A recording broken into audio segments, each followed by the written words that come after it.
c'est un outil qui va aider l'homme à mieux appréhender son environnement, à prendre des décisions plus éclairées et à gagner du temps sur des questions où finalement l'homme n'est pas une vraie plus-value. Par contre, la décision, in fine, doit rester à l'homme puisque c'est lui qui apprend à la machine à apprendre en lui donnant les données et tous les éléments qui vont permettre d'appuyer la position qui va lui être présentée. Les limites sont celles déjà du contexte actuel. Nous avons besoin d'avoir des cadres juridiques, des cadres éthiques, des cadres politiques qui vont permettre justement de laisser à l'homme la décision finale. Pour l'instant, nous ne sommes pas encore au point de vue technique en capacité d'avoir une IA complètement autonome.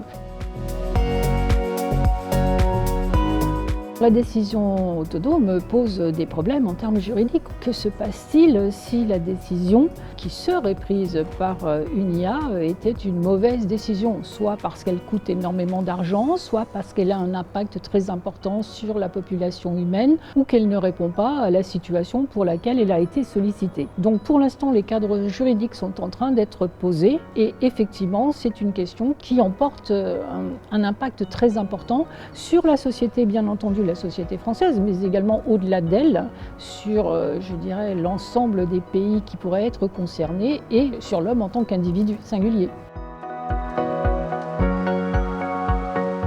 Bien entendu, parce que l'IA va aider à traiter des situations qui sont complexes, parce que l'IA va aller plus vite qu'un être humain. On prenait l'exemple ce matin de cette machine qui a battu les plus grands joueurs de Go. Cet outil a eu la possibilité de faire 29 millions de parties en 40 jours.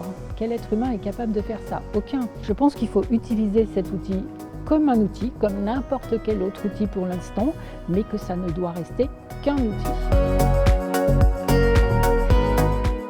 Je pense que l'IA n'est que la première étape d'un long processus. Le calcul quantique, par exemple, me semble être, je dirais, l'étape d'après. On n'en est pas là. Je pense qu'il nous faut encore du temps, beaucoup de temps. Vous me direz, ça va se mesurer, je pense, en dizaines d'années. On ne sera pas à l'échelle du siècle.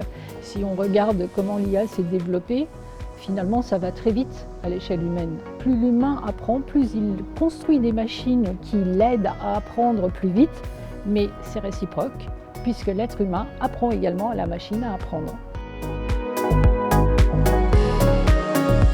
Est-il souhaitable de déléguer une décision, quelle qu'elle soit, à une machine? C'est vraiment pour moi la question essentielle, que ce soit en termes philosophiques ou en termes politiques. Qu'elle alimente la réflexion, qu'elle aide à la prise de décision, qu'elle aide à mesurer le risque, oui bien entendu, mais en tout cas, le dernier mot revient à l'homme.